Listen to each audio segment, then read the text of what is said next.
Сәлеметсіздер ме балалар? Бүгінгі сабағымыздың тақырыбы энергия, дененің потенциалдық энергиясы және кинетикалық энергиясы. Бүгінгі күнге сендерге сәттілік тілеймін. Сабағымыздың жалғасын қазір презентация арқылы баяндаймын. Оқу мақсаты механикалық энергияны екі түрін ажырату, кинетикалық энергия формуласын есептер шығаруда қолдану, жоғары көтерілген дене үшін потенциалдық энергияның және серпінді дененің формуласын қолдану. Ең алдымен балалар, энергия дегеніміз не? Кәне ойланып көріңдерші. Жақсы. Энергия дегеніміз дененің жұмыс істеу қабілеттілігін сипаттайтын физикалық шама. Энергияның өлшем бірлігі джоуль. Қысқаша міне көріп тұрғандай өздерің дж деп белгілейміз. Энергияның түрлері бар: механикалық, жылулық, электрлік, жарық. Енді мынау интернет сілтемелерімен жұмысты сабақтың соңында өздерің кіріп, жаңағы білімлендтен мәліметтерді тыңдап, тапсырмаларды орындайсыңдар. Энергияның потенциалдық энергиясы және кинетикалық энергия деген екі түрі бар. Потенциалдық энергия дегеніміз әртүрлі денелердің өзара орналасуы бойынша анықталады.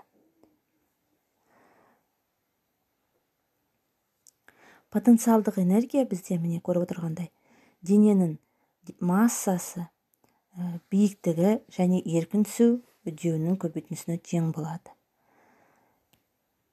Келесі слайдта көріп тұрғандай көтеріліп келе жатқан денеде әрқашанда кинетикалық энергия болады, төмен түсіп келе жатқан денеде потенциалдық энергия болады. Ең жоғары нүктеде дененің потенциалдық энергиясы максималды мәнге жетеді, ал кинетикалық энергиясы нөлге тең болады. Ал жерге түскен дененің потенциалдық энергиясы керісінше нөлге тең болып, кинетикалық энергиясы максимал мәнге жетеді.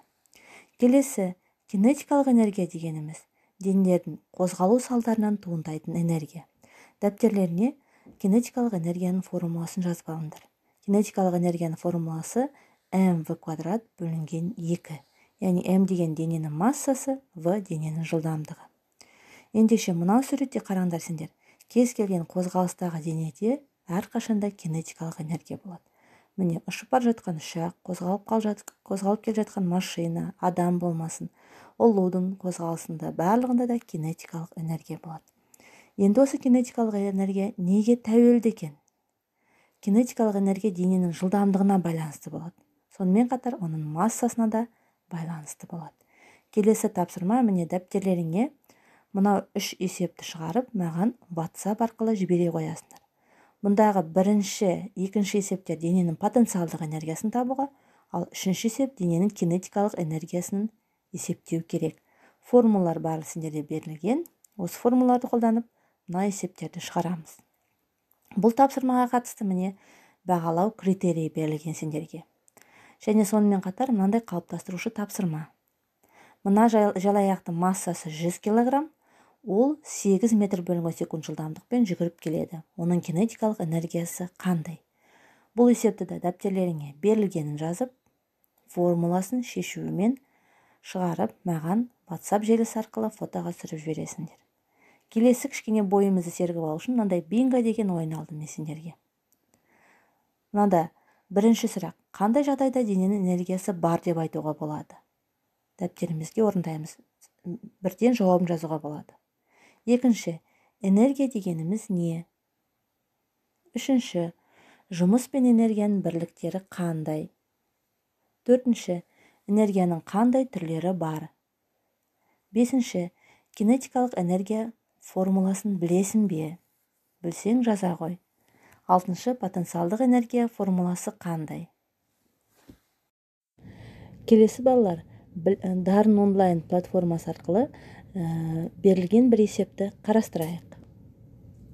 Тақырып бойынша есеп: тарту күші 60 килоньютон болатын машиненің жылдамдығы 2 метр секундтен 8 метр секундке дейін артады. Машиненің жалпы массасы 8 тонна.